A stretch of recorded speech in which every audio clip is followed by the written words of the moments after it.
Eita glória! Deus sabe como eu tenho inveja da voz dessa mulher. Ainda bem que ela é minha, né? Lá em casa, quando eu quero ouvir uma música, eu digo, meu amor, aquela. Gente, vocês estão bem? Pode sentar, viu, pessoal? Muito obrigado. Glória a Deus. Bom, eu quero dizer que é uma alegria muito grande poder estar aqui para compartilhar um pouco da palavra. Me sinto honrado pelo privilégio de voltar uma segunda vez para falar da mesma coisa. E raramente isso acontece. Na verdade, é um assunto relativamente complexo e eu tenho estudado sobre isso há algum tempo. Para os que estão vindo pela primeira vez e não sabem do que se trata, eu me refiro à última vez que eu estive aqui ministrando sobre esse assunto que diz respeito ao controle de Deus sobre o tempo, ou a revelação de Deus sobre o tempo. E tudo isso, obviamente, está associado aos nossos conceitos de escatologia, né? Porque a cronologia bíblica, o estudo do tempo na Bíblia, aponta para o plano de Deus ao longo das eras até o cume dessa grande história que é a volta, para a gente a volta, para os judeus talvez a primeira vinda, né? Mas a gente sabe que é a volta do Senhor Jesus Cristo a esta terra para reinar durante 1000 anos sobre todo o mundo. Quantos podem dar um aleluia bem forte? E eu acredito que nós estamos entrando num período bastante crítico da história da humanidade. No meu ponto de vista, nós teremos daqui para frente os últimos, ou não os últimos, vou dizer de uma forma melhor, talvez um dos piores 10 anos que nós já vivemos. Eu tenho 43 anos de idade, eu nasci em 1973 e não sou tão velho como Jonas, por exemplo, mas até aqui a gente já viu muita coisa. A vida é a vida, né? Ninguém tem o que reclamar. Eu vou fazer já 50 anos de idade, quem diria, nesse corpinho de 28. Mas eu acredito que nós estamos num momento muito crítico. O que a gente tem visto no mundo, as situações políticas, as complicações desse mundo moderno, esse conceito de viver politicamente correto tem aberto portas para uma investida muito forte dessa força do mal chamada islamismo. Eu não quero aqui fazer qualquer tipo de agressão àqueles que são muçulmanos ou têm parentes muçulmanos ou são favoráveis aos que praticam o islamismo. Há uma diferença entre o muçulmano e o islamismo. O islamismo é um conceito, é uma religião, é uma filosofia de vida, é uma política. Na verdade, é todo um sistema que cria um Estado. Mas o muçulmano é aquele que segue as práticas estabelecidas pelo islamismo. Mas o islamismo é uma filosofia, uma ideologia, uma religião do mal. O muçulmano não é mal, mas o islamismo é do mal.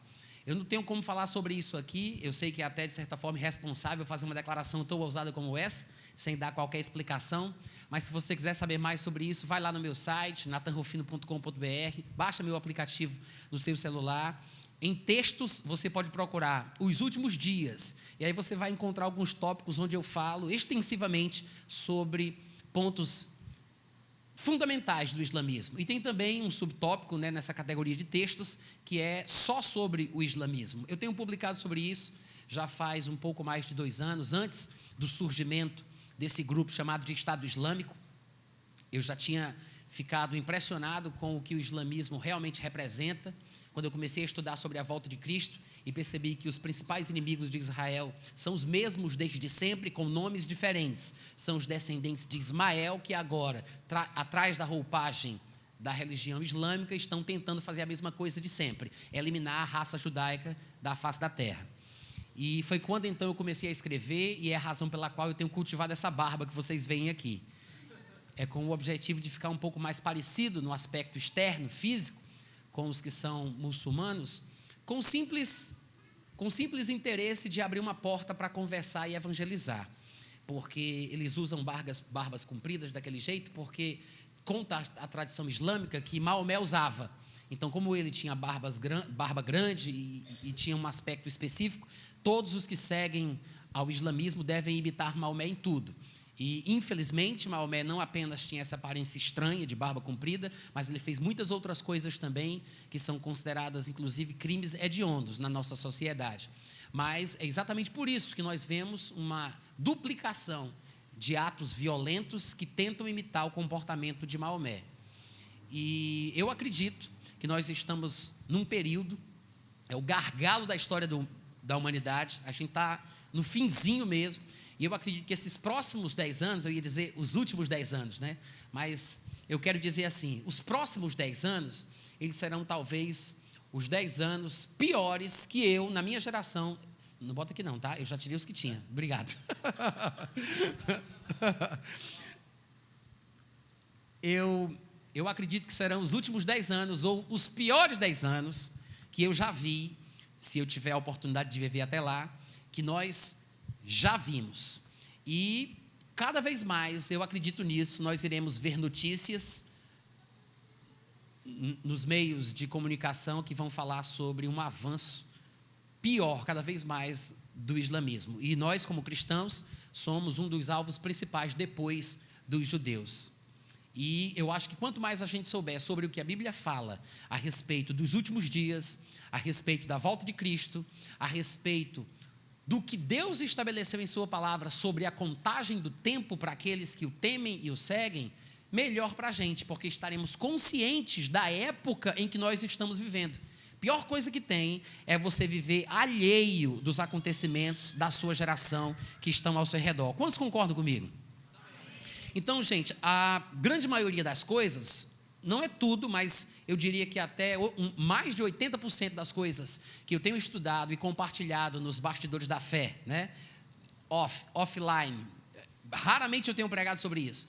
É provável que uma das primeiras vezes, se não foi a primeira, foi a segunda vez que eu ministrei alguma coisa sobre o controle de Deus sobre o tempo, ou a revelação de Deus sobre o tempo, foi aqui, na igreja, quando, acho que foi no final de janeiro, eu tive essa oportunidade. E falei assim, fiz declarações soltas, sem uma ordem muito clara, e talvez até por causa da empolgação, eu acho que eu deixei o pessoal mais confuso do que informado. Mas eu quero dizer para aqueles que falam inglês, que se vocês tiverem interesse de aprender um pouco mais sobre isso, a maioria das coisas que eu tenho aprendido sobre o assunto vem desse livro aqui. Infelizmente é um livro que não tem em português, ele não existe em muitos idiomas ainda. Eu estou pedindo a Deus que ele chegue em português o mais breve possível. O nome do livro é The Keys of Time, de Derek Walker. Se em português seria As Chaves do Tempo. Esse escritor é um livro de 313 páginas, talvez, 313, 319. Um livro grosso, com a letra bem pequenininha. Tem muita coisa aqui dentro, para vocês terem uma noção. E complexo. O homem é esse aqui, ele já tem cara de doido, imagine só. Né? É inteligentíssimo, Derek Walker. Ele, na verdade, é formado em matemática na Universidade de Oxford. E eu tive a graça de Deus, a sorte de ganhar esse livro dele. E quando eu comecei a ler, eu fiquei, e até hoje eu estou assim, toda vez que eu retomo o livro, eu ainda não li completamente, eu fico impressionado e cada vez mais convencido de que nós precisamos saber sobre isso, pregar sobre isso e ter um entendimento mais preciso sobre o que a Bíblia fala a respeito dos tempos que Deus estabeleceu. Então, o que eu vou fazer hoje à noite aqui com vocês não é nada mais, nada menos do que simplesmente compartilhar algumas coisas que eu aprendi nesse livro, em alguns outros lugares também, e eu tenho conferido isso na palavra, e eu quero que sirva de pontapé inicial para alguns, que você possa se inspirar, a procurar mais informação, a estudar mais a respeito do assunto. Se você consegue ouvir e entender inglês bem, praticamente todo o conteúdo desse livro você vai encontrar no YouTube, no canal da Oxford Bible Church, que é a igreja dele, Igreja Bíblica de Oxford. Você coloca lá no YouTube, Oxford Bible Church, ou você me pergunta no Facebook, eu mando o link para você, né? Se você fala inglês, se você entende bem, você pode acompanhar toda a série, que é praticamente todo o conteúdo do livro. Mas tem duas coisas que eu acho essenciais falar antes de mergulhar nessa questão do estudo da revelação de Deus sobre o tempo, que são as duas coisas que eu falei aqui na vez passada que eu estive tratando sobre esse assunto.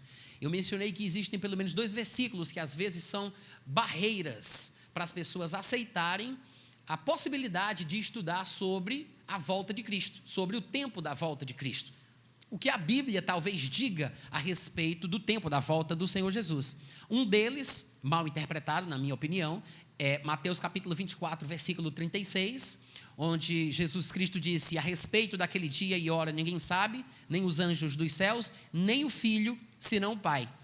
E o segundo texto seria aquele de Atos capítulo 1, versículos 6 e 7, onde está escrito que os que estavam reunidos lhe perguntaram: Senhor, será este o tempo em que restaures o reino a Israel? E Jesus respondeu: não vos compete conhecer tempos ou épocas que o Pai reservou pela sua exclusiva autoridade. Então, eu sei que podem existir outros textos que talvez se transformem em empecilhos ao crente estudioso de tentar ter uma compreensão maior sobre a revelação de Deus sobre o tempo da volta de Cristo e sobre o controle de Deus a respeito do tempo na história da humanidade como um todo.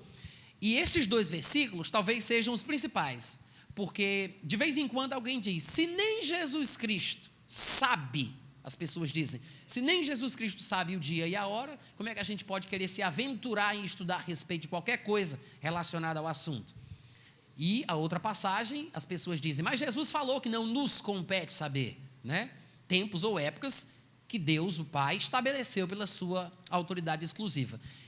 Então, vou usar todo o meu poder de síntese nessa hora, porque eu não pretendo passar o mesmo tempo que eu passei na ministração passada, não quero me deter muito em cima disso aqui, mas eu acho que até por fazer justiça aos que não estiveram presentes, né, e que não sabem do que eu estou falando, eu gostaria de fazer aqui um apanhado geral, resumidamente, sobre o que esses dois versículos realmente talvez signifiquem. Todo mundo me permite fazer isso? Se não permitisse, eu ia fazer mesmo, porque o pregador sou eu, né? Então, Mateus 24, 36. A respeito daquele dia e hora ninguém sabe. O contexto aqui, se você for conferir, é sobre a questão da volta de Jesus Cristo. No versículo, por exemplo, 32, Jesus diz: aprendei, pois, a parábola da figueira, quando já os seus ramos se renovam e as folhas brotam, sabeis, veja que ele diz, quando vocês veem certas coisas, vocês sabem que uma outra coisa está para vir. Todo mundo entendeu isso? Ele está fazendo aqui uma comparação com uma coisa natural para falar de uma verdade espiritual. É o que a gente chama de parábola, que na verdade não deixa de ser uma analogia, que é uma relação de semelhança entre coisas diferentes. Então ele fala sobre a figueira como qualquer outro tipo de árvore, e ele diz que quando as figueiras e as árvores estão se renovando e as folhas brotam, as pessoas que veem isso sabem que está próximo o verão. É uma figura que ele quer fazer referência à proximidade da vinda do Senhor Jesus. É esse o objetivo. Então veja que o próprio contexto no qual Jesus disse aquela frase, ninguém sabe o dia nem a hora, veja que o próprio contexto está falando sobre saber sobre a proximidade por causa de coisas que são vistas. E ele vai falar: assim também vós, do mesmo jeito, assim também vós, quando virdes todas estas coisas que ele havia mencionado aí ao longo do capítulo 24, sabei que está próximo, está às portas. Em verdade vos digo que não passará esta geração que vê estas coisas acontecendo, não é a geração que o ouvia discursar quando ele estava fisicamente presente em Jerusalém, mas ele está falando sobre a geração que vê estas coisas acontecendo. Ele diz: não passará esta geração que vê as coisas acontecendo, sem que tudo aconteça. Passará o céu e a terra, porém as minhas palavras não passarão. Mas a respeito daquele dia e hora, ninguém sabe, nem os anjos dos céus, nem o Filho, senão o Pai. Bom, ele fala especificamente sobre o dia e sobre a hora. Veja que a expressão usada aqui não é o tempo de uma forma geral, porque em muitos lugares da Bíblia, parece que o texto insinua que nós temos como saber o tempo. Não diz o dia e a hora, mas sobre o tempo, a época, a estação, sim. Alguns versículos que inclusive eu citei aqui na vez que eu estive ministrando, e eu vou repetir de cabeça assim, en passant, rapidinho, só para a gente relembrar e ver como tem fundamento. Hebreus 10, 25, onde ele diz: não deixemos de nos congregar, como é costume de alguns, antes pelo contrário, em vez de deixar de se congregar, a gente deve fazer o quê? Façamos admoestações aos que deixam de se congregar. Em que proporção? Tanto quanto vedes que o dia se aproxima. Não deixemos de nos congregar, como é costume de alguns, antes façamos admoestações, tanto quanto, ou seja, mais admoestações faremos, quanto vemos que o dia se aproxima. Quantos podem dizer amém? Amém. o que o autor de Hebreus está dizendo? Que a nossa admoestação, que é repreender, censurar, advertir, é isso que significa a palavra admoestação. A nossa admoestação para com aqueles que deixam de se congregar deve ser proporcional à nossa percepção da proximidade do dia da vinda. Deve ter um problema nesse microfone, eu vou tentar de novo. Eu acabei de dizer que a proporção da nossa repreensão para com aqueles crentes que deixam de se congregar deve ser proporcional à nossa percepção da proximidade do dia da vinda. Então você vê que é possível que a gente saiba sobre o tempo. Outros textos seriam, por exemplo, Lucas capítulo 21, quando Jesus Cristo falando, ele diz no Evangelho que nós temos que tomar cuidado conosco. Ele diz: acautelai-vos por vós mesmos, para que o vosso coração nunca fique sobrecarregado com as consequências da glutonaria, da orgia, da embriaguez, com as preocupações deste mundo, para que aquele dia não vos apanhe de surpresa como um laço, porque há de vir sobre todos os que vivem sobre toda a face da terra. Então ele fala que existem coisas que podem ser feitas para que a pessoa não seja surpreendida. Amém, gente?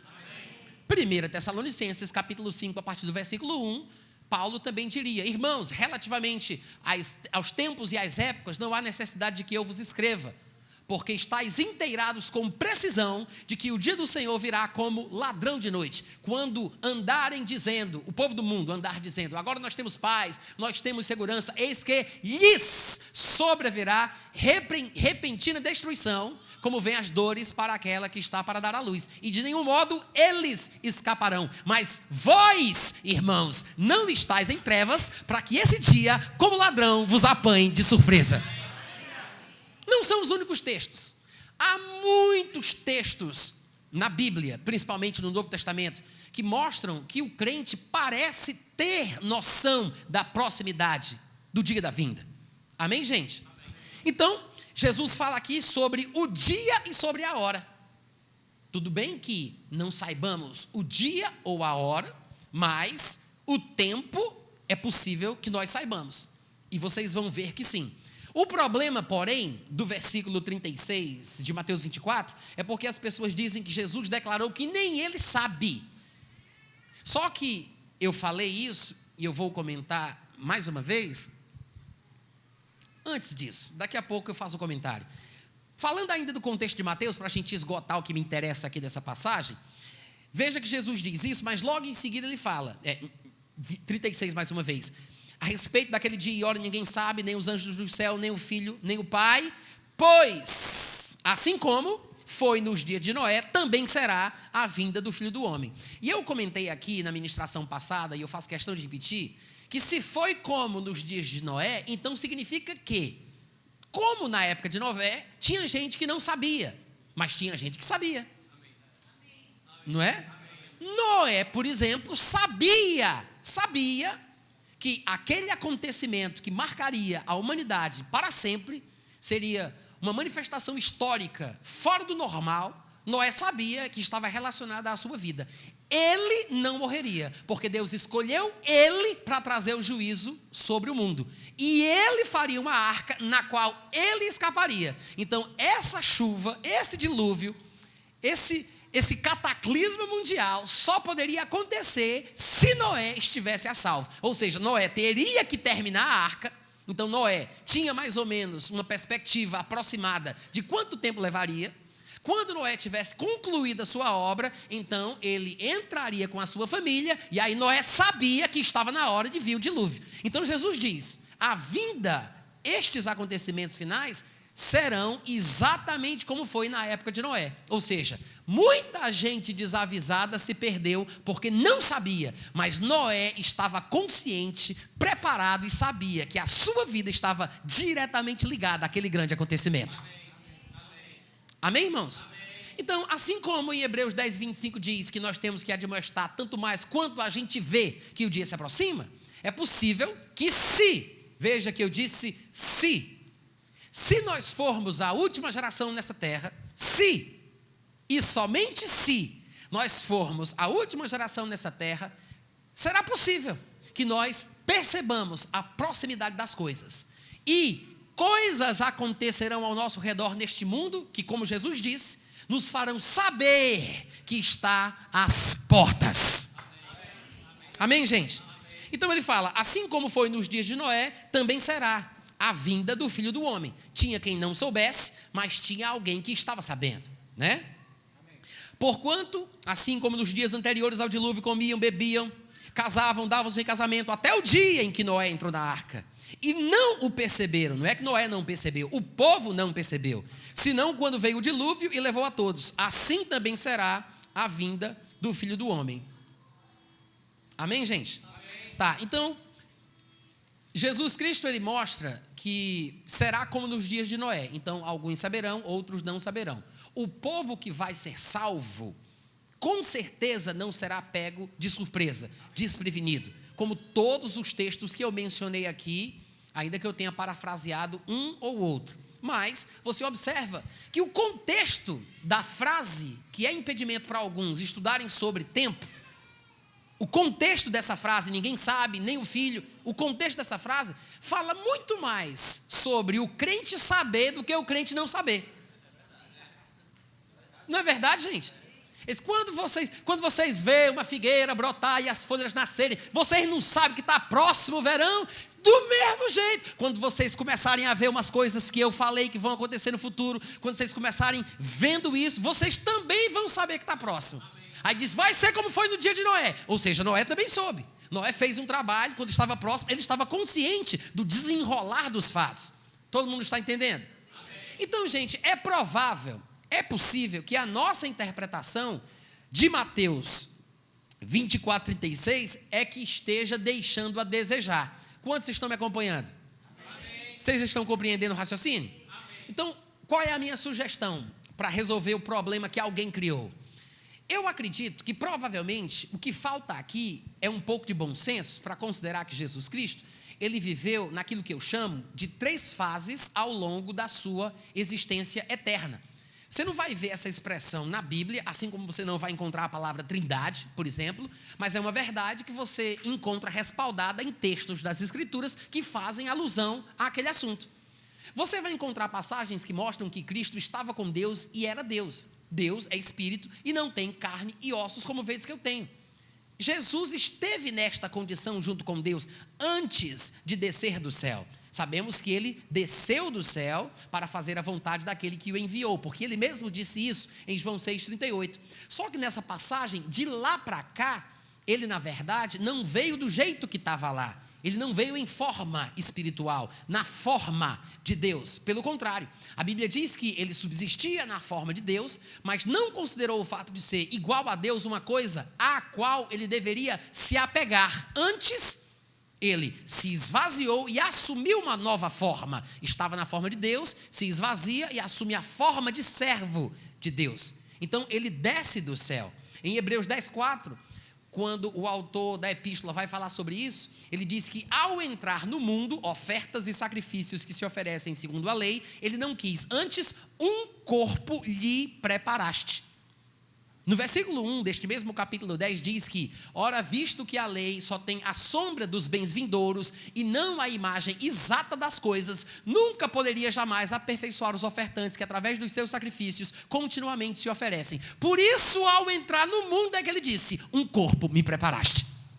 Para quê? Para que ele tivesse a imagem exata das coisas, para que os ofertantes pudessem então ser aperfeiçoados. Sangue de touro, sangue de bode, sangue de bicho, não reflete a realidade das coisas que hão de ser purificadas por Deus. Então é por isso que Jesus Cristo, ele veio para representar a realidade das coisas. Mas o que é que tudo isso mostra? Que quando ele desceu do céu, quando ele nasceu na terra, ele nasceu como homem. Então, ele assumiu as nossas limitações, fragilidades, a nossa natureza terrena. Isso é profundo demais, não temos tempo aqui para poder falar sobre isso. Dá para fazer um seminário inteiro só sobre os 3 estados da pessoa de Cristo, né? Mas o importante é que a gente compreenda que há uma diferença entre cada um dos 3 estados. Uma coisa é quando ele estava com Deus e ele era Deus e não tinha limitação humana nenhuma. Ele sabia o que era o ser humano, mas não sabia o que era ser humano. Entendeu a frase que eu falei? Ele sabia o que era o ser humano, mas não sabia o que era ser humano. Ele nunca tinha tido sono, sede, fome, nunca tinha sido tentado, não tinha sistema nervoso, globo ocular, até morrer ele morreu. Aos homens está ordenado morrer, diz a Bíblia em Hebreus 9:27. Então isso mostra que Jesus de fato assumiu todas as nossas fraquezas. É por isso que está escrito no texto inspirado que nós não temos um sumo sacerdote que não possa compadecer-se das nossas fraquezas.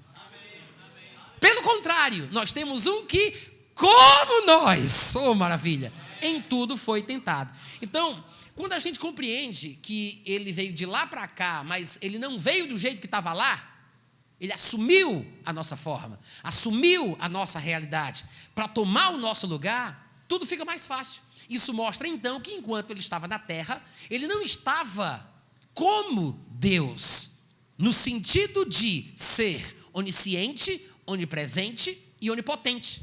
Ele era um com o Pai em essência, em espírito, mas não significa que ele estava com a mesma glória e a mesma ilimitação que ele tinha antes de assumir a nossa fragilidade. Muito pelo contrário, nós vamos encontrar Jesus Cristo dentro da mesma realidade com nós, muito limitado, exatamente como nós. Claro que a vida humana que ele viveu é uma vida humana muito mais elevada, porque Jesus Cristo, ele desde o seu nascimento não tinha o impedimento de conexão com Deus como nós temos por causa do pecado de Adão. Então nós, infelizmente, porque estamos com a conexão com Deus quebrada, nós crescemos no mundo onde Satanás é Deus, o pecado prevalece, a gente morre, o nosso espírito, em vez de crescer, atrofia, né? E a gente acaba morrendo espiritualmente e precisa nascer de novo espiritualmente para que volte a ter comunhão com Deus. As crianças são cidadãs do reino dos céus, mas esta criança, depois que ela cresce neste mundo onde Satanás é Deus, e ela assume o pecado que Adão conquistou para nós, então ela acaba perdendo a graça. Aí o que é que acontece? Jesus Cristo, para não ter a mesma situação, não poderia nascer do mesmo jeito. Então ele nasce de uma forma sobrenatural, apenas para que ele não esteja debaixo da mesma maldição e não seja limitado da mesma forma desde o seu nascimento. Como nasce de forma diferente, então ele cresce de forma diferente. É por isso que Jesus, ele cresce da forma que Deus gostaria que os seres humanos crescessem, no padrão original. Ele não cresce apenas em estatura, mas ele cresce em sabedoria, ele cresce em graça e ele se fortalecia em seu espírito. Amém. Nos 30 anos de idade, ele entra no ministério. Mas veja que desde a infância ele está em conexão direta com Deus. Nós somos diferentes. Então há uma defasagem entre a humanidade de Jesus e a nossa humanidade, por mais crentes que nós sejamos. Amém, gente? Há uma diferença enorme. Mas Jesus Cristo viveu na terra como homem, com os recursos que Deus lhe concedia. E quando ele sabia de alguma coisa fora do normal, de uma forma sobrenatural e espetacular, é porque Deus o revelava pelo Espírito Santo. Quando Deus não lhe trazia a revelação de forma sobrenatural, ele tinha que saber como nós sabemos, perguntando, chegando perto, olhando, né? Então ele tinha que usar os seus sentidos físicos também. É por isso que há muitas passagens que mostram que ele dependia dos 5 sentidos físicos para ter informações. Algumas delas, por exemplo, são Marcos 11:13, Marcos 9:21, Marcos 5:30. Em Marcos 11:13, Jesus foi ver se, porventura, acharia alguma coisa naquela figueira, que de longe só dava para ver que tinha folha, mas não dava para ver se tinha figo. Então ele foi ver se, porventura, acharia alguma coisa para comer, o que mostra uma limitação. Ele não sabia, ele não estava lá, mostrando que ele não era onipresente, ele teve que ir para ver se tinha coisa para comer. Em Marcos 9:21, Jesus Cristo, ele é abordado por um pai de um menino que sofria horrivelmente por um demônio que o atormentava, às vezes tentando matá-lo no fogo, outras vezes na água. E quando Jesus Cristo é apresentado ao menino, o menino fica endemoniado na sua presença. E Jesus se admira de que o menino na frente de Jesus evoque o demônio.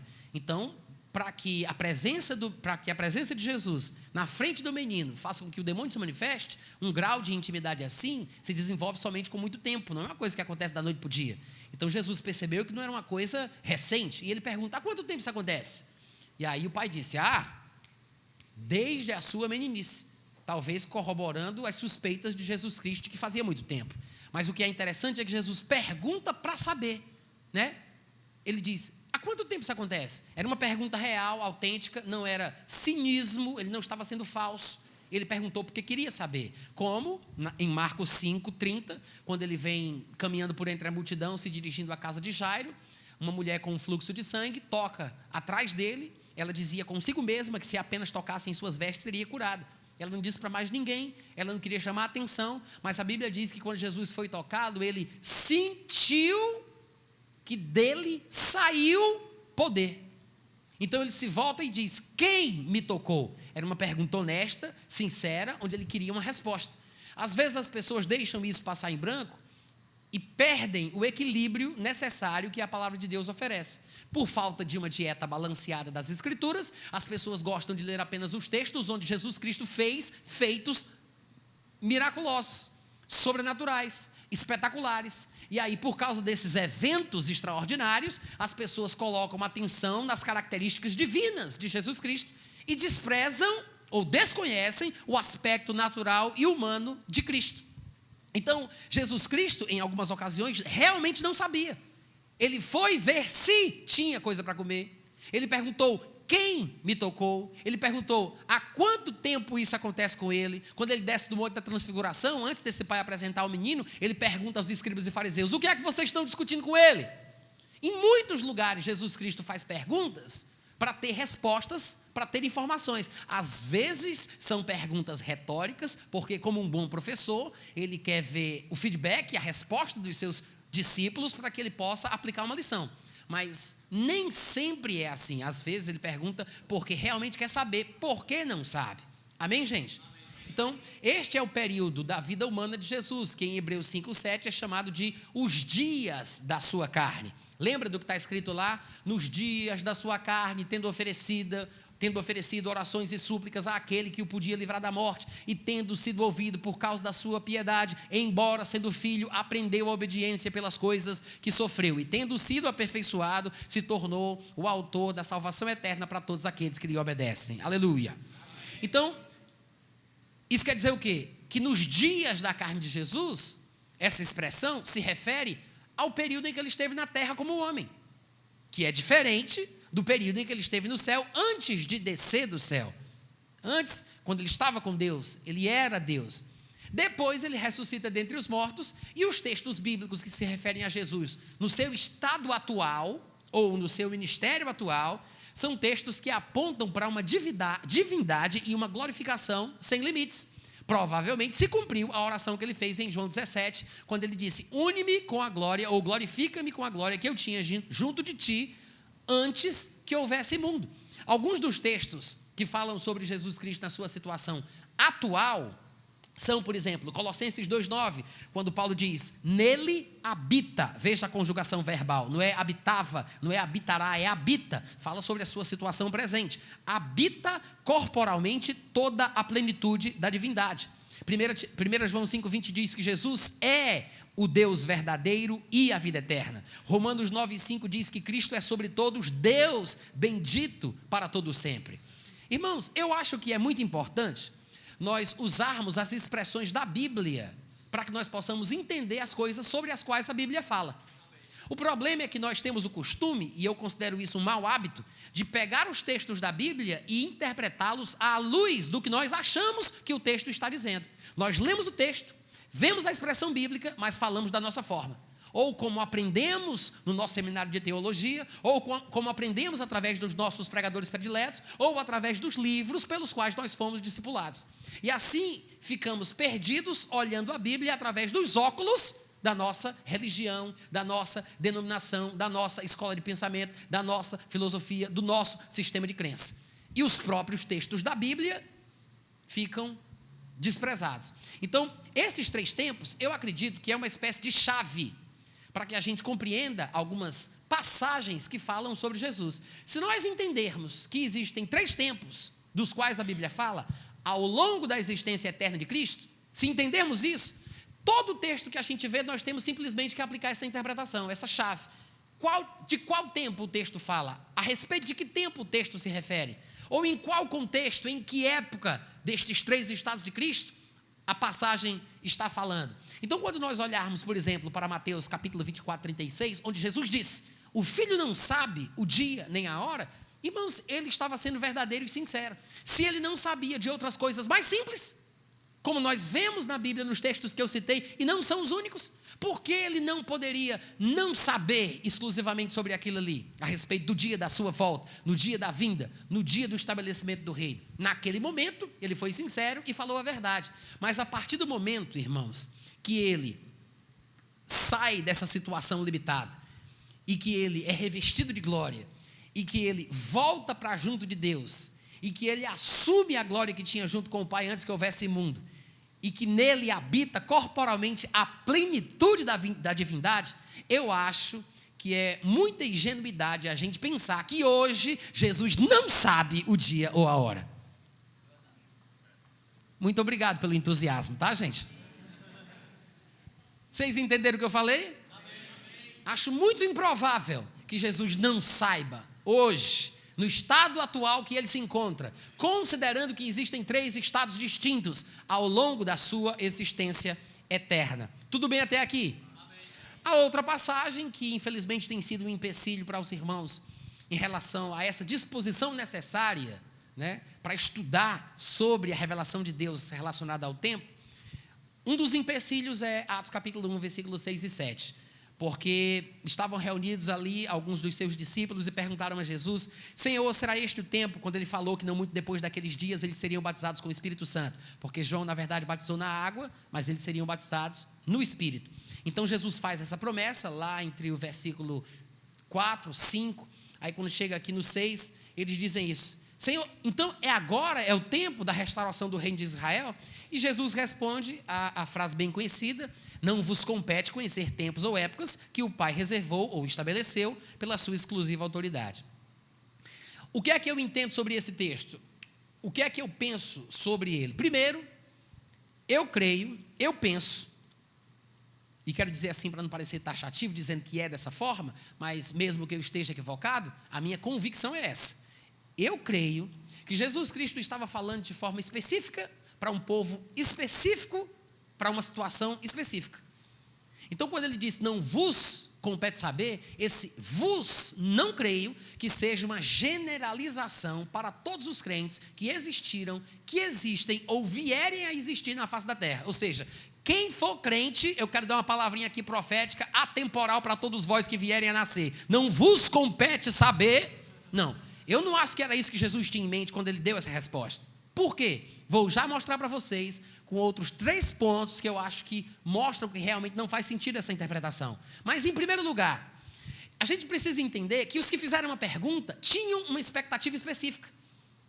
Talvez você não lembre, mas até João Batista tinha uma expectativa de que Jesus Cristo, por ser o Messias, porque João Batista, mais do que todo mundo, sabia que era ele, por causa das revelações de Deus.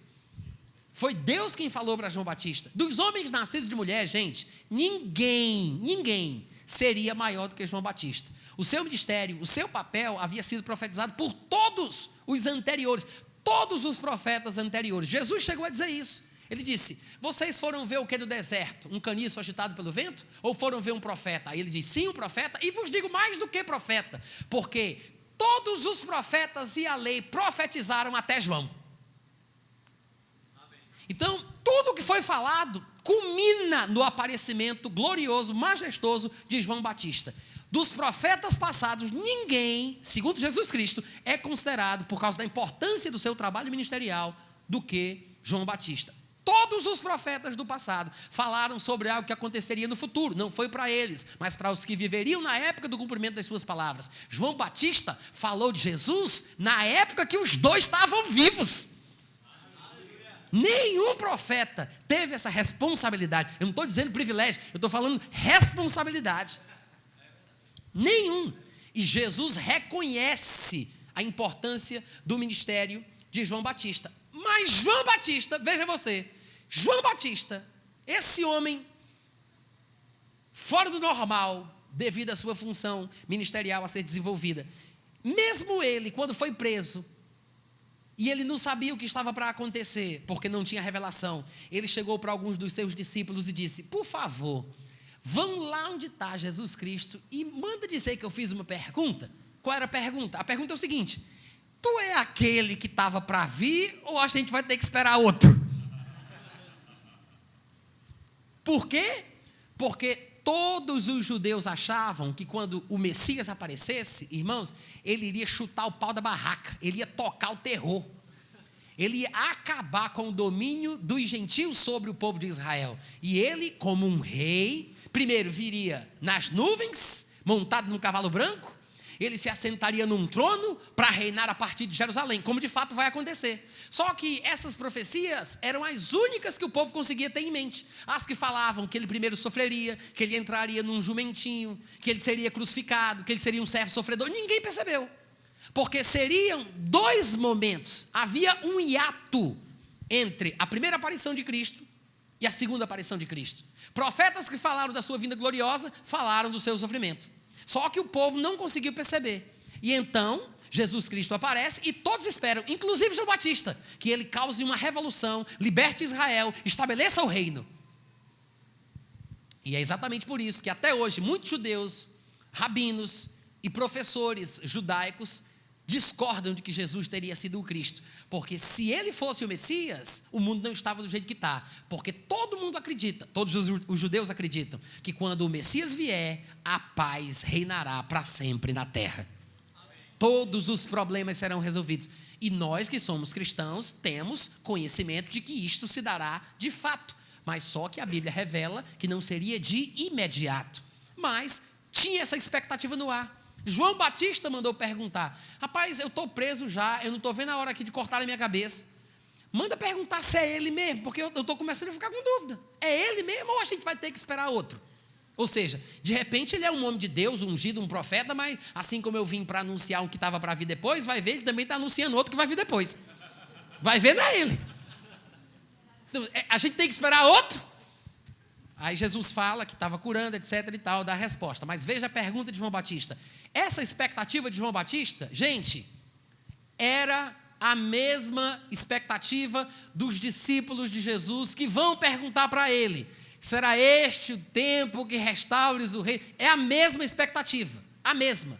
Tanto é, você deve lembrar, que Jesus Cristo morre, é sepultado, né? E no terceiro dia, tem dois discípulos no caminho de Emaús que se encontram ocasionalmente com Jesus Cristo. E naquela conversa, eles estão tristes, Jesus aborda os dois, e Jesus pergunta: por que vocês estão tristes? Aí eles dizem: tu és porventura o único que, tendo estado em Israel, não sabe das ocorrências dos últimos dias? Que diz respeito a Jesus, varão profeta, aprovado por Deus em obras e palavras.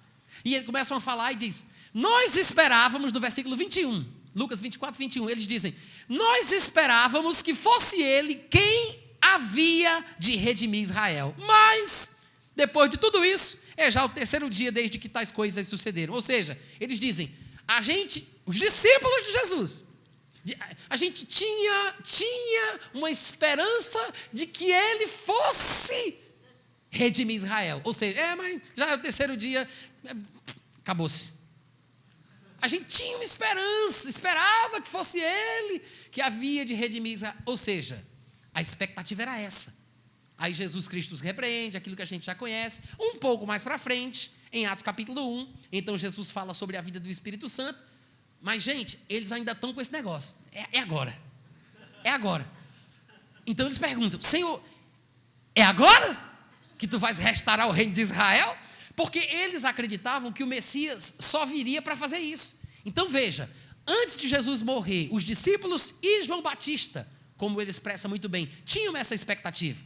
Depois que ele morre, os discípulos, antes dele ressuscitar ou de verem-no ressuscitado, estão dizendo: a gente esperava que fosse ele quem havia de redimir. Aí depois que eles veem que Jesus está vivo, aí pensa: eita, ainda bem, a esperança não morreu. É agora, é agora. Então eles perguntam: é agora, Senhor?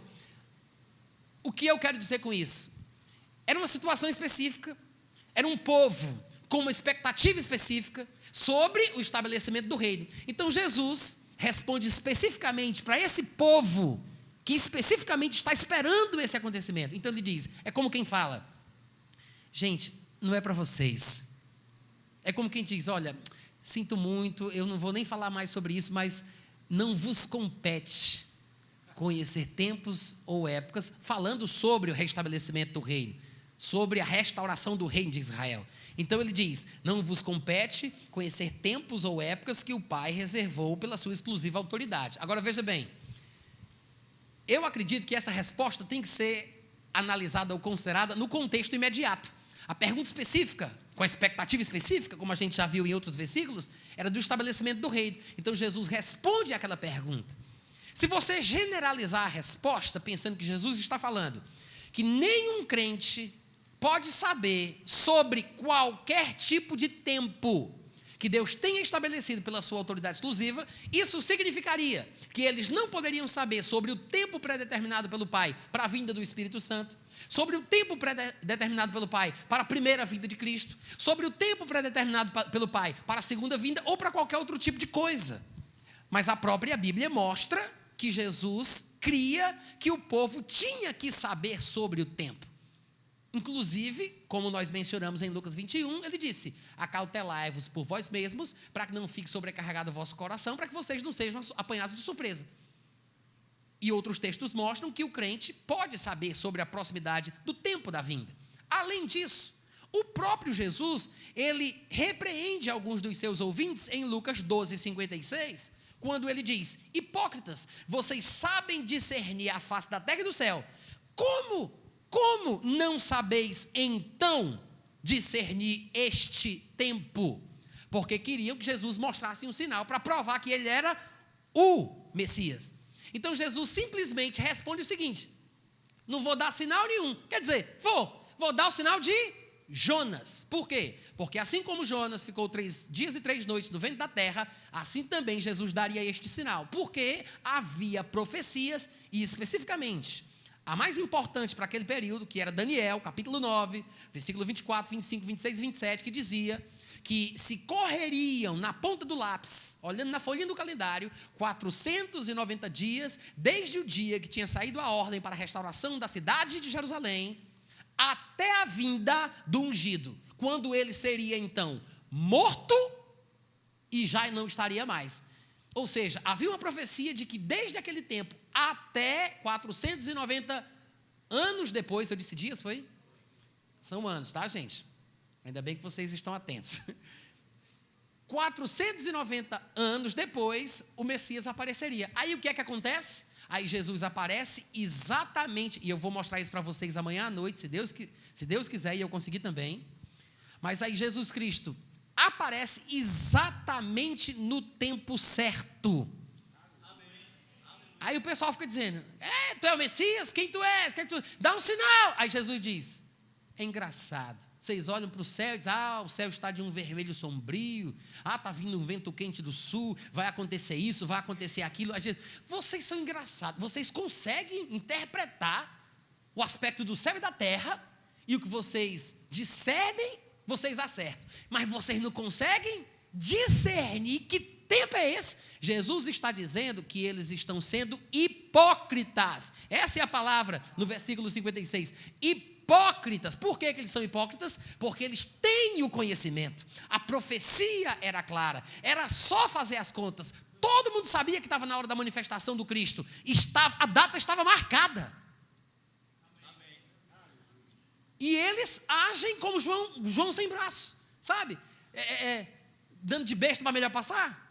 Aí Jesus diz: vocês são hipócritas. Por quê? Hipócritas em relação ao conhecimento sobre o tempo do aparecimento do Cristo.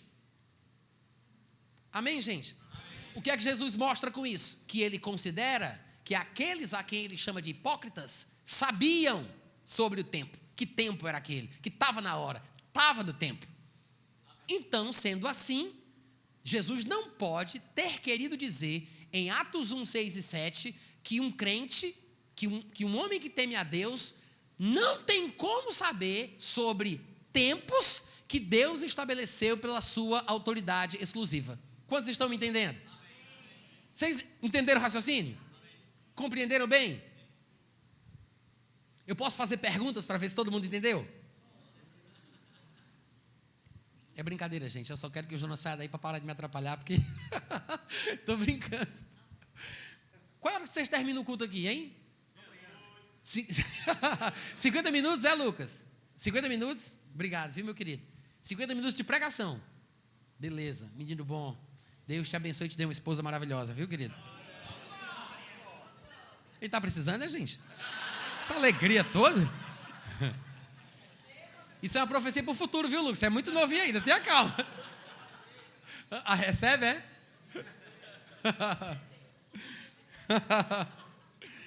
Tá bom.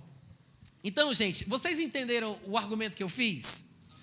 Ora, se Jesus em Lucas 12:56 diz: vocês são hipócritas, porque vocês sabem discernir os aspectos do céu e da terra, mas vocês ficam aí fingindo que não sabem que tempo é esse. Ou seja, sabeis discernir os aspectos do céu e da terra, como é que vocês não sabem então que tempo é esse? Jesus está querendo mostrar que ele não acredita, que eles não saibam que tempo é. Amém, gente? Isso quer dizer que Jesus acredita que o povo pode saber sobre tempos que Deus estabeleceu. Ou seja, o tempo da primeira vinda de Cristo estava estabelecida, e eu vou mostrar para vocês daqui a pouco, versículos que mostram isso. O tempo da primeira vinda de Cristo estava estabelecida, o tempo estava estabelecido para uma data certa, específica. E quem estabeleceu essa data? O único que tem condição de fazer isso. Ninguém vai dar nem aleluia se eu não disser o nome? É Deus, o nosso Pai, gente. Amém, irmãos? O nosso Deus, aquele que sabe o fim desde o começo, o único que tem, por causa dessa sua situação atemporal e extraordinária, gloriosa, condição de em si mesmo ter autoridade exclusiva para estabelecer tempos.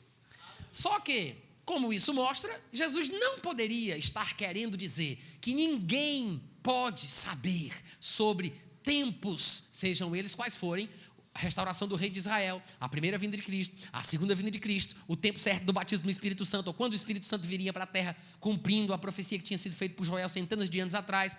Então, Jesus não estava falando que os homens não poderiam saber sobre os tempos que haviam sido estabelecidos por Deus. Quantos podem dizer amém? Então tá. Outra coisa, outra razão pela qual eu acho que as pessoas estão interpretando mal Atos 1, 6 e 7. Porque essa mesma expressão, inclusive com as suas palavras gregas, cronos e kairos, ela aparece mais uma vez num contexto contrário ao que nós encontramos aqui. Lá em 1 Tessalonicenses, no capítulo 5, do versículo 1 ao 7, e eu até citei aqui, de cor, ele fala: irmãos, relativamente, versículo 1, aos tempos e às épocas. Pronto, é só isso que eu quero mostrar. Veja o que ele diz: relativamente aos tempos e às épocas. É a mesma expressão. Independente da sua versão em português ser diferente do que está escrito lá em Atos 1, 6 e 7, o texto original é o mesmo e deveria seguir a mesma lógica, ser traduzido da mesma forma nos dois textos, porque é a mesma expressão, se refere a uma coisa só. Só que em Atos 1, 6 e 7, Jesus fala: não vos compete conhecer tempos ou épocas, cronos e kairos.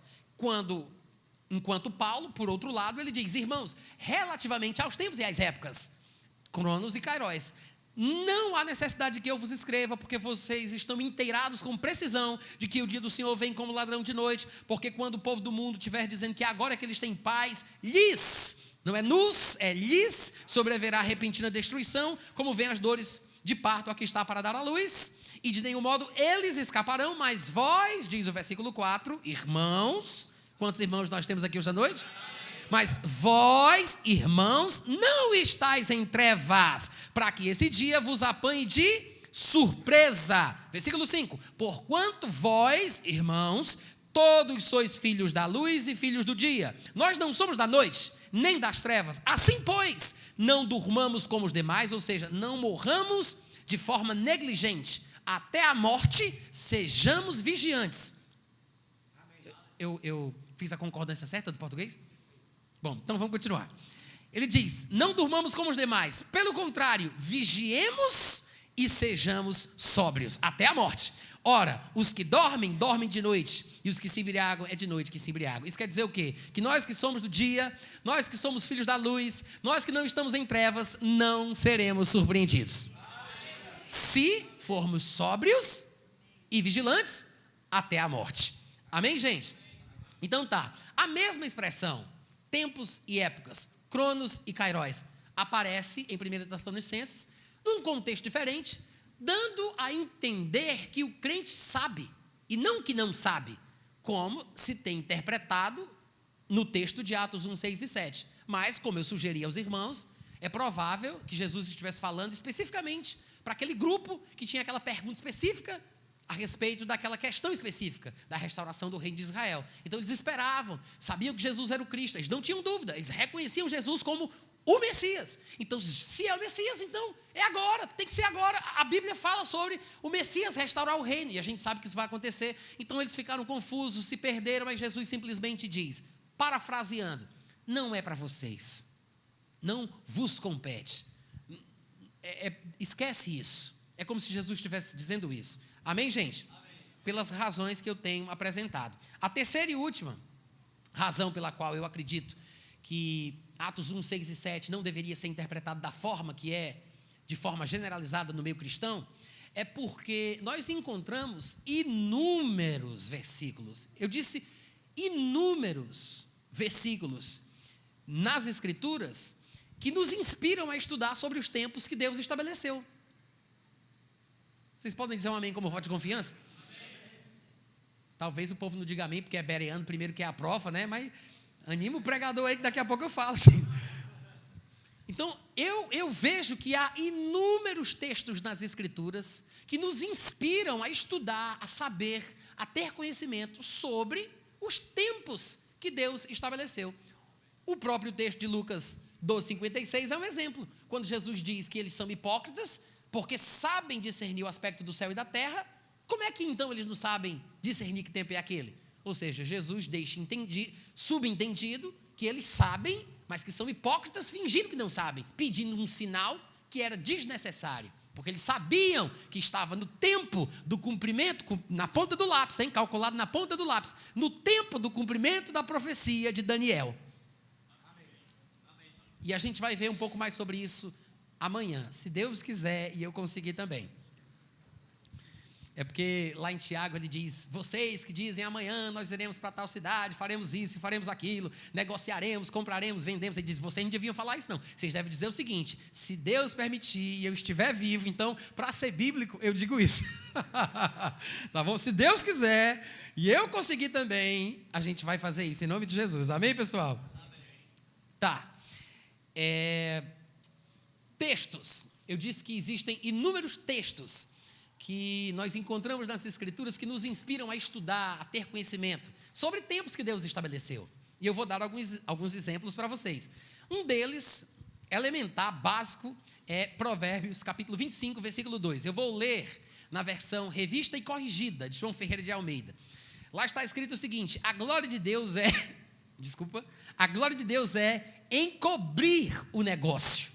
Eu gosto dessa tradução, encobrir o negócio. Né? Outras versões dizem, a glória de Deus é encobrir as coisas, né? Mas eu gosto dessa versão, a glória de Deus é encobrir o negócio. Mas a glória dos reis é tudo investigar. Ou seja, o que é que glorifica a Deus? O que é que o versículo está dizendo? Só Deus, pela sua peculiaridade excomunal, incomum, porque só Ele é do jeito que Ele é, só Ele vive dessa realidade atemporal, só Ele é eterno, Ele não tem fim de dias e nem começo de existência, porque Ele enxerga o que a gente chama de presente, passado e futuro de uma vez só, porque para Ele não existe a sucessão de momentos, só Ele, por essa particularidade que lhe é própria, é capaz de estabelecer tempos e épocas para os acontecimentos de certas coisas. E com isso, eu queria dizer o seguinte, eu não estou falando sobre o determinismo fatalista, ainda que alguns sejam tendenciosos a interpretar assim. Sou completamente contra a filosofia calvinista, completamente contra. E se você quiser aprender um pouco mais sobre isso, eu lhe aconselho a comprar um livro chamado Contra o Calvinismo, da editora Reflexão, do acadêmico Roger Olson, onde ele explica por A mais B todos os pontos da tulipa calvinista. E se você algum dia pensar que precisa estudar mais sobre isso, esse é o único livro que você vai precisar ler na face da terra para você entender. Não precisa ler mais nenhum outro, só esse. Contra o Calvinismo. É um livro da capa vermelha com uma tulipa murcha de cabeça para baixo. O nome do livro é Contra o Calvinismo. Então, eu sou totalmente contra o calvinismo. Não tenho tempo aqui para explicar porquê, né? Mas eu me converti me converti num trauma que eu tive através dos meus estudos, dentro desse conceito de predeterminação, determinação fatalista, esse controle soberano de Deus, como as pessoas equivocadamente falam. E eu acabei ficando louco, fui internado no manicômio, tentei matar minha mãe enforcada, graças a Deus não deu certo. Depois voltei para casa, tive que tomar remédios controlados durante 1 ano, mas eu acabei ficando curado, mas depois fui congregar numa igreja, quando eu virei crente, fui congregar numa igreja onde o pessoal tinha essas ideias, que era a mesma coisa que tinha me feito ficar doido. Aí foi quando eu tive que estudar por conta própria para entender o que a palavra de Deus realmente diz. Então, quando eu falo sobre a particularidade divina de estar numa posição privilegiada e por ser como ele é, de estabelecer coisas em relação ao que nós chamamos de futuro, eu não estou falando sobre o conceito determinista diabólico da filosofia calvinista, não, tá, gente?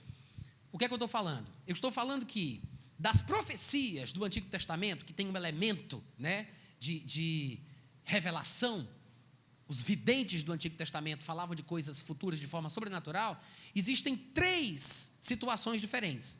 Em todas as profecias você vai encontrar um destes elementos, ou alguns dos 3, numa mesma profecia. Ou é Deus falando que algo vai acontecer se o povo reagir de uma determinada forma, é condicional.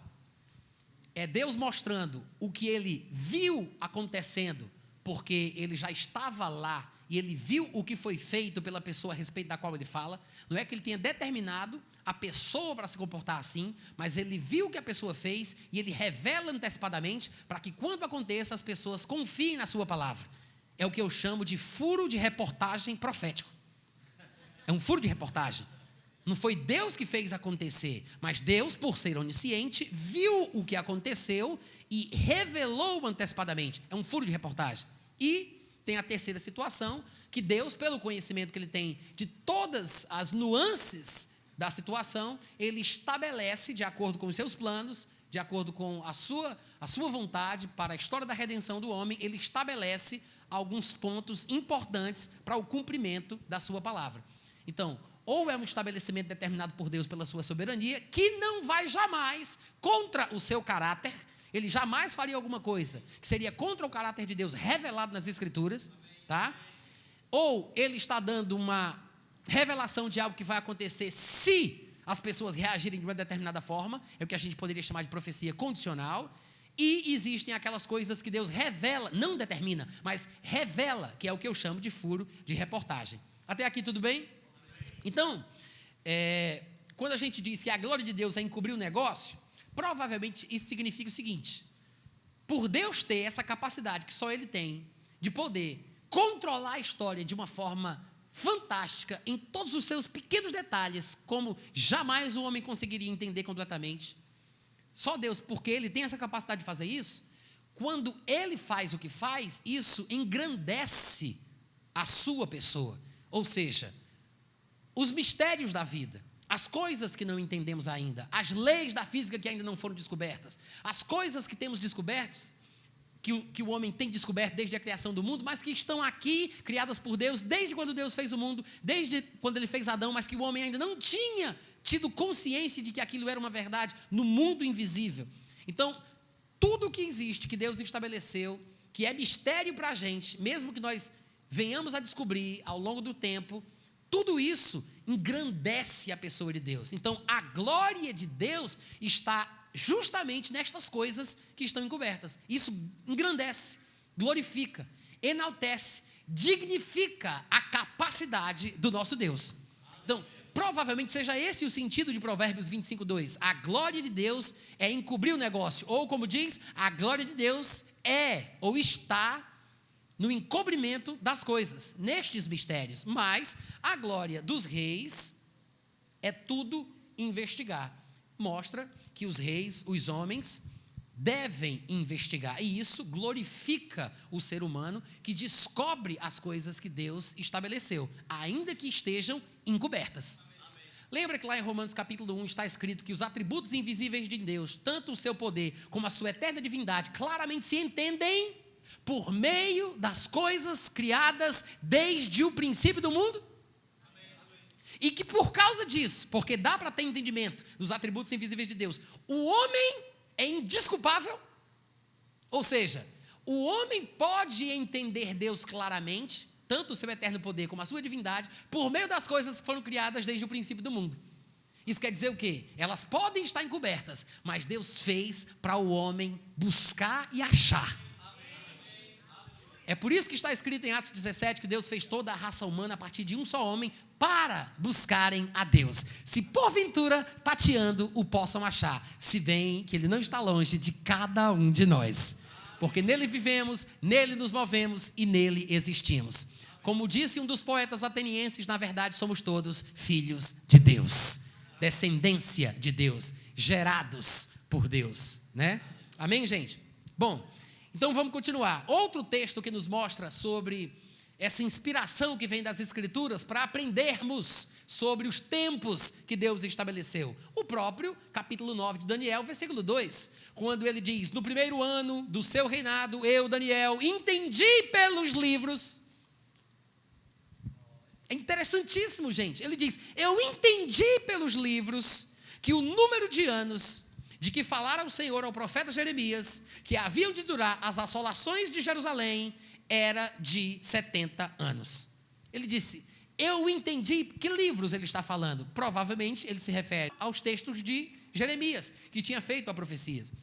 Mas Daniel, ele diz: eu entendi pelos livros que o tempo que Deus tinha dito, através do profeta Jeremias, que Jerusalém sofreria nas mãos dos babilônios, seria de 70 anos. E Daniel entendeu não somente que era 70 anos, mas compreendeu que o tempo estava para se cumprir. Que é por isso que ele diz: meu Deus, entendi pelos livros, que está na hora. E aí ele vai orar a Deus sobre tempo, que é quando Deus manda um anjo e diz: Daniel, tu é muito amado, e foi por isso que eu vim. Você está orando aí sobre tempo, e eu trouxe para te trazer uma revelação de mais tempo ainda, que são as famosas 70 semanas de Daniel. Ou seja, quando ele entendeu pelos livros sobre tempo, ele foi orar a Deus sobre tempo, Deus trouxe a revelação sobre tempo. Amém, gente? Há muitos textos nas Escrituras que inspiram o cristão, o crente, de forma geral, a estudar sobre tempo, a ter conhecimento sobre tempo. Quantos aqui estão me acompanhando? Amém. E eu vou ler apenas mais alguns versículos e vou encerrar a mensagem de hoje à noite, tá bom? Para que amanhã tenha alguma coisa para eu dizer também. Mas olha só os versículos que eu vou citar para vocês. Atos 17, 26. Paulo diz no Areópago: Deus de um só fez toda a raça humana para habitar sobre toda a face da terra, havendo fixado os tempos previamente estabelecidos e os limites da sua habitação. Olha o que Paulo, inspirado pelo Espírito Santo, e Lucas, que registrou o livro de Atos, inspirado pelo Espírito Santo, deixaram aqui para nós. O texto diz que Deus tinha fixado os tempos. Gente, Deus tinha fixado os tempos previamente estabelecidos. São tempos fixos, estabelecidos previamente por Deus. Diz amém, criatura. Não é profunda essa frase, gente? Deus havendo fixado os tempos previamente estabelecidos. Olha que coisa! Ou seja, são tempos fixos que Deus estabeleceu previamente pela sua exclusiva autoridade. E tem uma ligação, óbvio, com Atos 1,7, quando Jesus diz: tempos e épocas que o Pai estabeleceu ou reservou pela sua exclusiva autoridade. Ou seja, tempos reservados, fixados, estabelecidos pela autoridade exclusiva de Deus. Amém, gente? Amém. Outro texto interessante que mostra isso. Atos 17, 30 e 31. Paulo diz: Deus não levou em conta os tempos da ignorância, agora, porém, notifica aos homens que todos em toda parte se arrependam. Por quê? Porque Deus estabeleceu um dia, no qual dia há de julgar o mundo com justiça, por meio de um varão que destinou e acreditou diante de todos, ressuscitando dentre os mortos. Então veja aí que esse texto diz que Deus estabeleceu um dia para o julgamento. É um tempo fixo, previamente estabelecido. Amém, gente? É mais um texto que mostra que Deus estabeleceu tempos. Um destes tempos é estabelecido para seu julgamento. Um outro texto que fala a mesma coisa, em outras palavras, dentro de um contexto diferente, é Apocalipse capítulo 11, versículo 18, quando ele diz: na verdade as nações se enfureceram, chegou, porém, a tua ira, chegou a ira e o tempo determinado para serem julgados os mortos, para se dar o galardão aos teus servos, os profetas, aos santos e aos que temem o teu nome, tanto pequenos como grandes, e para destruíres os que destroem a terra. Ô glória! Então ele disse: chegou o tempo determinado para o julgamento. Amém, gente? Ele estabeleceu um dia no qual ele vai julgar os mortos, vai julgar os homens por meio de Jesus. Aí em Apocalipse diz: chegou o tempo do julgamento. Outra passagem é 1 Coríntios capítulo 4, versículo 5, quando Paulo diz: porquanto nada julgueis antes do tempo. Lembra disso? 1 Coríntios 4, 5. Nada julgueis antes do tempo. Até quando? Até que venha o Senhor. Isso quer dizer o seguinte: nós vamos julgar, mas tem que ser no tempo certo. Amém? Porque tem um tempo estabelecido. Em 1 Coríntios 6,2 diz que a gente vai julgar o mundo. Em 1 Coríntios 6,3 diz que a gente vai julgar os anjos. Mas só que é no tempo certo. Então ele diz: não julgueis antes do tempo. Ele fala até que venha o Senhor. Por quê? Porque quando ele vier, ele não somente trará à plena luz as coisas ocultas das trevas, o que é necessário para um julgamento justo, porque a gente julga pela aparência, a gente não vê as coisas que a gente não enxerga, né? Que a gente não sabe. Ele diz: não somente trará à plena luz as coisas ocultas das trevas, mas também, além disso, para o julgamento ser divino, certeiro, ele vai manifestar o desígnio do coração. Amém, gente? É por isso que não dá para julgar de forma correta hoje, porque a gente não sabe de tudo e, acima de tudo, não conhece o que está no coração. Amém? Claro que existem contextos nos quais os crentes devem fazer julgamentos, mas não dá para pregar a Bíblia toda numa noite só, e eu não vou falar sobre isso, tá bom? Outra passagem importante, Mateus capítulo 8, versículo 29, lembra daquele demônio, sabidinho todo? Ele disse, os demônios gritaram a respeito de Jesus Cristo: que temos nós contigo, ó Filho de Deus, vieste aqui atormentar-nos antes de quê, gente? Antes do tempo. Ou seja, tem um tempo fixo, previamente estabelecido para o tormento dele, e o diabo sabe, o demônio sabe que não era naquela hora. Ele disse: antes do tempo. Amém, irmãos? Outro texto interessante que fala sobre demônios é Apocalipse capítulo 9, versículo 15. Diz o seguinte: foram então soltos, eu disse sobre demônios, né? Foram então soltos os 4 anjos que se achavam preparados. Eu disse demônios, né? Mas é anjo, tá, gente? Desculpa aí. É porque anjo e demônios são da mesma família, né? E a gente às vezes se atrapalha. Versículo 15, Apocalipse 9. Foram então soltos os 4 anjos que se achavam preparados para o dia, a hora, o mês e o ano, para que matassem a 1/3 dos homens. Gente, os anjos estavam preparados para o dia, para a hora, para o mês, para o ano.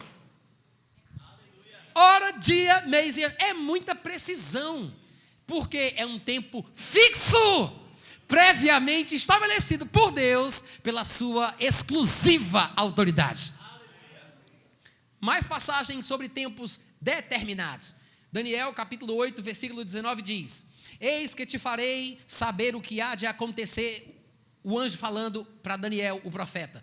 Eis que te farei saber o que há de acontecer no último tempo da ira, porque esta visão, Daniel, se refere ao tempo determinado do fim. Vocês podem repetir: tempo determinado?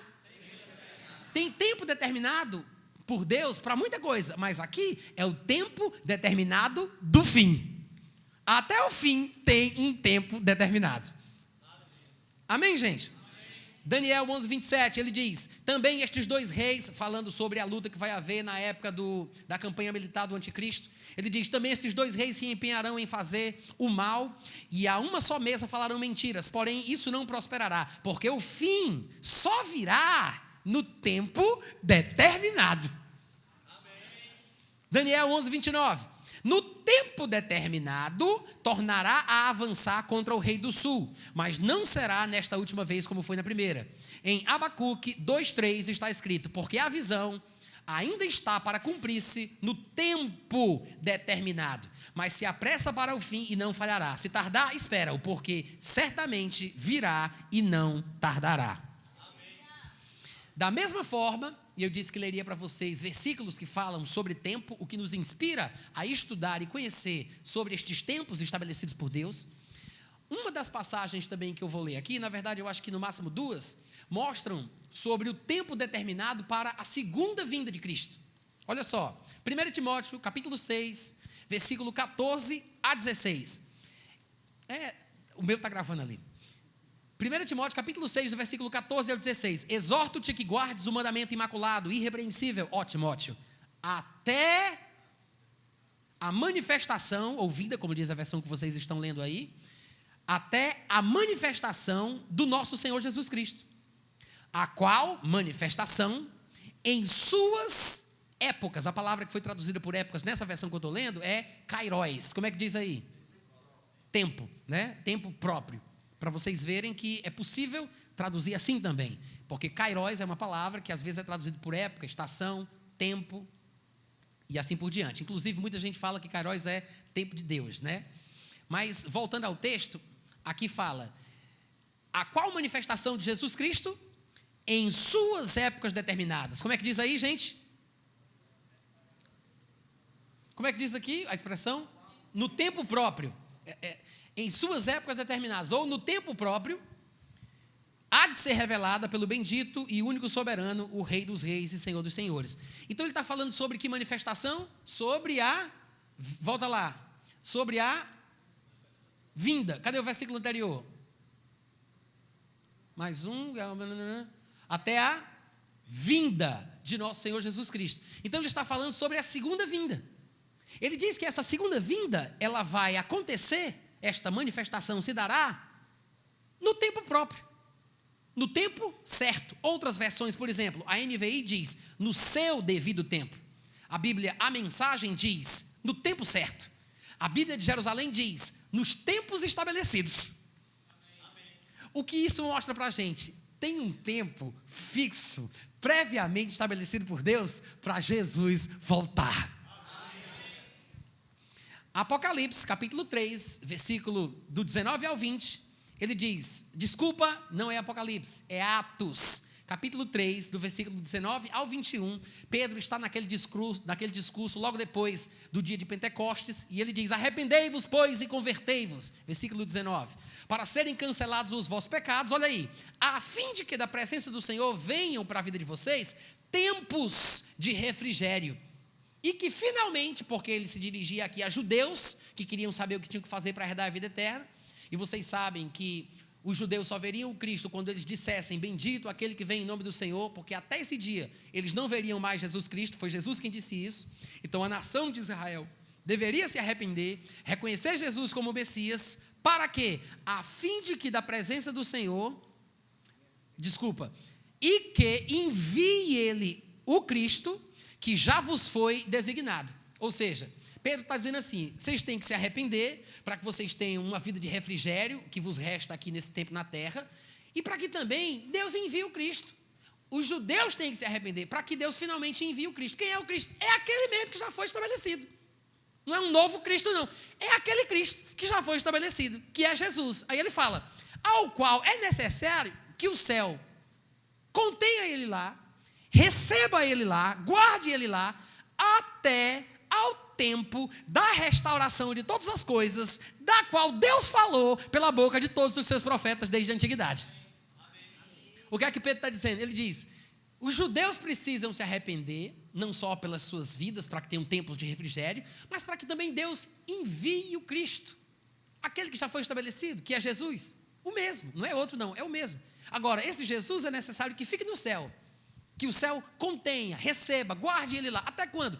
Até o tempo da restauração que Deus falou por meio de todos os profetas. Até o tempo que Deus falou. Amém, gente? Então você vê que, falando sobre a segunda vinda de Cristo, existe um tempo que Deus falou, um tempo que Deus estabeleceu. Há muitos versículos na Bíblia que falam sobre o registro do tempo. E falando nisso, quanto tempo já passou? Tá, vamos fazer o seguinte, eu vou encerrar e amanhã a gente retoma de onde eu parei. Pode ser assim? Vocês aprenderam alguma coisa hoje à noite? Eu quero apenas lembrar, que nós temos livros aí, tá? 3 livros diferentes, vocês procuram ali atrás, quem tiver interesse. Viu, gente? São livros meus. Tem meu aplicativo e tem o meu site. Tem muita coisa boa lá, a maioria delas é de graça. Baixa no teu celular, no teu tablet, acessa o site. Vai ser uma bênção para a tua vida. Você pode ficar em pé?